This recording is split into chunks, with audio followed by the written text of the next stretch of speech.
आज ना आळस पडला भारी, अशातला काही प्रकार झाला. 7 वाजले. 7 वाजता आम्ही गेलो फ्लोअर मिलला दळण ठेवण्यासाठी, कारण आज बुधवार होता आणि दुसऱ्या दिवशी गुरुवार. गुरुवारी गिरण्या बंद असतात पुण्यातल्या आणि अजिबात घरामध्ये पीठ नव्हतं. दळण ठेवलं आणि निघालो डीमार्टकडे, कारण सामान पण घरातले 5-6 आयटम असे होते की सगळं संपलेले, आणल्याशिवाय भाग नव्हता. असा काहीसा प्रकार झालेला. डीमार्टला आलोत, मग बॅगा वगैरे सील करून घेतल्यात. नंतर डीमार्टवरून सामान घेतलं, बाहेर आलोत. मुलांनाही सॉफ्टी खाण्याची जिद्द केली, सॉफ्टी घेतली. मग हे आहे आमचं आजचं सामान, ग्रोसरी. आणि नंतर निघालो फ्लोअर मिलकडे.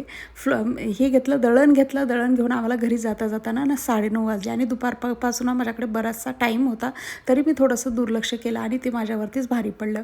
9:30 वाजता आले, स्वयंपाक बनवला, डीमार्टचं सगळं सामान आवरलं आणि झोपता मला रात्रीचे 11:30 वाजले. त्यामुळे वाटतं ना, जेव्हाची कामं तेव्हा केलेली बरी, नाहीतर ती कधी ना कधी आपल्यालाच करावी लागतात.